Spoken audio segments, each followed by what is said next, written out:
So, no, I wouldn't say I have a passion for HR. Welcome back to Human Resources for the People. It's a human capital revolution. Today, we've got questions for HR professionals, including a very pointed one out of Illinois that I wanted to talk through, a disability disclosure in Utah, and then finally, an HR for HR. Let's get right into it. Let's get started. This first one is really complex and difficult, I think. And the question is, why is it so hard for companies to protect women? Women constantly post here seeking help to deal with harassment in the workplace. And why can't we just show up and work? Why are companies so slow to protect women from these behaviors? And there's a lot of answers for that. And frankly, none of them are sufficient. There is, of course, a culture, can be a culture of just accepting these things as the way they are at the highest levels. And as a result, until you have changes at the highest levels, there's no gains to be had. It's just very clear that culture drives how people are treated, women or men, and ultimately, culture at the highest levels doesn't often represent itself well down to the lowest levels, and that's where you see these problems. More than that, it's very difficult to punish in general, right? So, for example, the prisons are filled with people who knew the rules and still obviously failed to adhere to them. And as a result, obviously we have a flawed human, a flawed workplace, and these things will happen. It doesn't make them acceptable, but it is sort of the nature of humankind, I think. The person writing this in the comments later said, it's always on the victim to prove that they're being harassed. Why is that? Well, I mean, that's a little bit different, right? The reason why we do that is because we don't, we don't. I think what is ultimately so difficult about these cases is that they're so frequently he said, she said, and when these things happen, when they're he said, she said, it really becomes difficult for HR folks to discern the truth, address, and fire someone. You can easily get yourself tripped up the opposite direction and fire someone who didn't deserve it. And so as a result, it becomes an arduous situation that, frankly, for many sexual harassments are not resolved.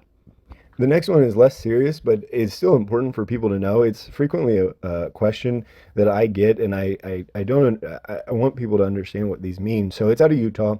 It says, I have a well-controlled degenerative disc disease. I don't believe it would affect me performing at a high level at this desk job, work from home 3 days a week. What should I put in the options in the application? Yes, no, self-describe, prefer not to answer, and I would hate for this to get in the way of being considered interviewed. No one reads these. So on the disability disclosures, they're for accounting purposes, and there's something that the government, I say accounting purposes, there's something that the government requests that we provide to them, and so we track disability disclosures. You can write whatever you want. No one, the hiring manager shouldn't see it, and it won't affect anything. What you'll really need to consider is that you may or may not need a reasonable accommodation. And as a result, if you need a reasonable accommodation, you need to have that discussion. And that discussion comes after the job offer. And then you can go about it that way, right? So write whatever you want here. It doesn't really matter. It doesn't affect it. I understand why the federal government wants us to discuss these things. It seems like it would be best captured after they're employed, but then it wouldn't capture all the applicants who didn't get the job, right? But I do think that this discourages reporting, and I think people feel very uncomfortable and may actually not apply for jobs if they have to disclose a disability. The next one up is out of Colorado, and it says, I'm HR. Where do I file my formal complaint? I'm HR. I document everything only to protect myself and not as a gotcha moment. My company leaders do a lot of unethical things and illegal things that I point out to them, but they ignore me. Do I document and send it to the CEO as a formal complaint? I usually handle the formal complaints, but I can't be objective in the investigation if I'm the complainant.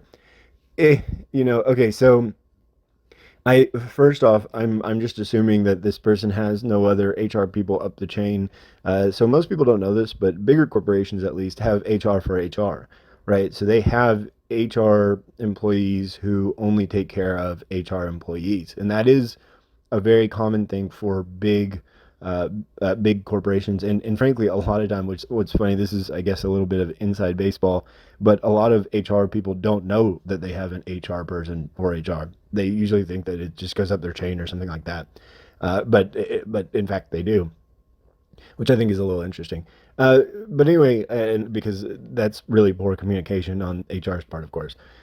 Um, but in this situation, it sounds like they're the highest point of contact with respect to HR, and if they're doing things that are illegal, and you point it out to them, a you notify. It depends on what they're doing, I guess, but as long as you're not criminally liable, right? But you notify them, you send them emails, and then ultimately, if you feel like it will get you in criminal trouble, you quit. You move on and file complaints with the DOL or whatever specific agency you need to file a complaint with.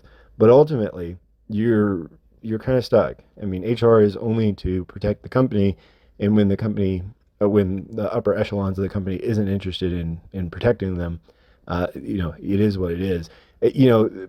If this person is the highest level, this person's at the highest level of HR, in theory at least, you should be partnering with the CEO. So you're not filing a formal complaint with them, but guiding them to doing the right things, because that's what a good HR business partner would do. That said, it doesn't sound like that's the nature of this organization, and that's a failure of the organization and the CEO itself, himself or herself. But HR should be a business partner, not a complaint department. Let me know what you think in the comments down below. Like, share, and subscribe, and we'll see you on the next video. Bye, guys.